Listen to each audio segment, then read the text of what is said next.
Let me first ask you about the timing. Do you still think a deal is possible here with Hungary and Poland signing up to it? Is it possible this year? Good morning, and thanks for the interview. I think it is still possible, and it really depends on the negotiations that are ahead of us. Let me make it very clear. Hungary and Poland are not opposed to talking about the rule of law. We're not opposed to talking about democracy. We're not even opposed, in theory, to changing the treaty of the European Union if a majority or a unanimity wants to do that. But that should be done in a proper way. What we are opposed to is political blackmail. What we are opposed to is a completely subjective and biased misuse, in fact, of the term rule of law against countries with conservative governments. And that's what we have been seeing. That's our problem. We will not accept sort of a sneaking change into the treaties. This is contrary to what is written in the Treaty on the European Union. We are totally committed to protecting the financial interests of the Union. There was an agreement about it in July at the European Council. That's what was torpedoed by the radical left and the European Parliament in particular following that agreement. Where is there an area, from what you've just set out then, Balázs, where is there an area for compromise? Do you see a specific area that you can see compromise is possible because we can talk about this, we can add in another mechanism that makes sure that you feel you're being treated fairly by the centre? Where is there a compromise?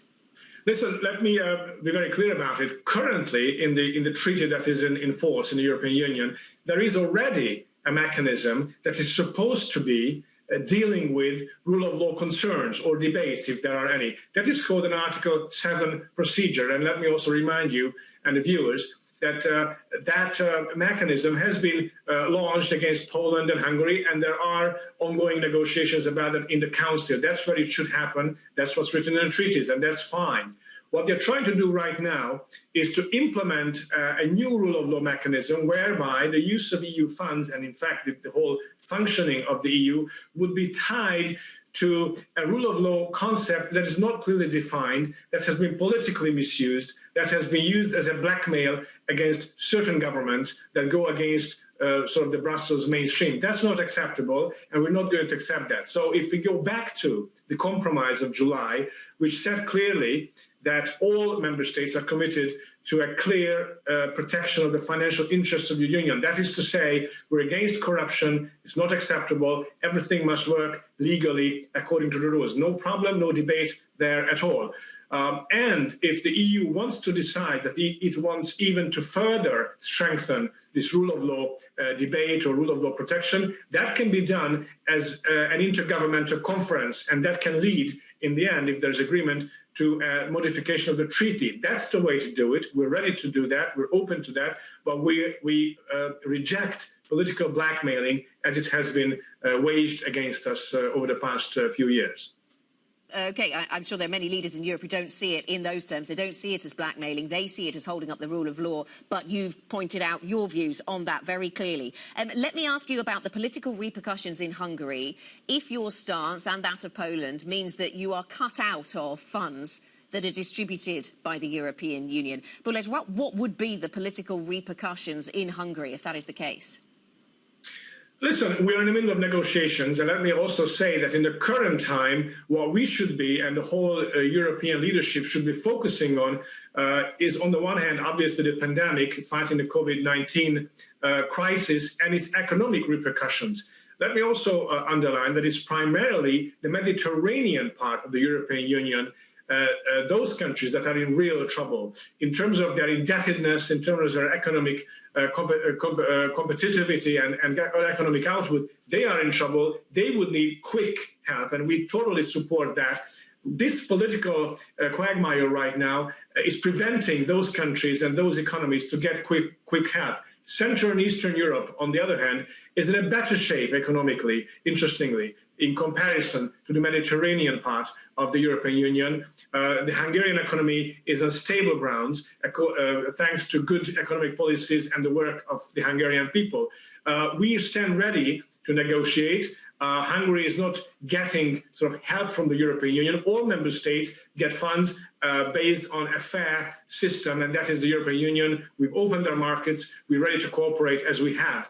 But that has to be objectively based, and that cannot be in any way a part of a political blackmail as we have been seeing. So if you don't need the money in a hurry, but other countries in the EU do, are you happy to be cut out of any initial distribution of funds, as has been suggested by some politicians? Listen, all those kind of suggestions are contrary to the European spirit. The European Union can only be successful, really, if it goes back to its original idea of mutual respect and cooperation. It's not going to be working if you use blackmail, if you use those kinds of, of sentences and threats. That's not going to be a way forward. The European Union is the entirety of all its member states. And if there is disagreement about something where unanimity is required, then there is no agreement. And then you have to find a way to agree on things that bind us together. There was an agreement, let me repeat, in July, amongst all members, all heads of states and government.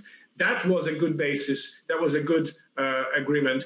I think we need to get back to that agreement. And if we want to talk more about the rule of law, we're ready to do that, but in the right context, in the right framework. Do you think, briefly, do you think this puts this fallout, does it put the EU at risk, Balázs? I think that those who are sort of totally abusing such an important concept as the rule of law or democracy, I think those are harming the European Union. I think this is going, yes, against European interest. This is weakening the EU. You cannot build a strong European Union if there's mistrust between member states. You can only do that if there is mutual recognition and mutual acceptance also of our differences. The EU is not an ideological narrow street. It has to accept that different member states have different governments. Those governments are democratically elected. They have total political legitimacy because of democratic elections. And we need to accept that in various member states, we have various governments and different ideologies very often. That's normality. We need to get back to that normality. OK, others in Europe, I'm sure, would suggest that there are common European ideals that need to be upheld, but we will allow you to continue. I agree with that. I agree with that. And mutual respect is one of those.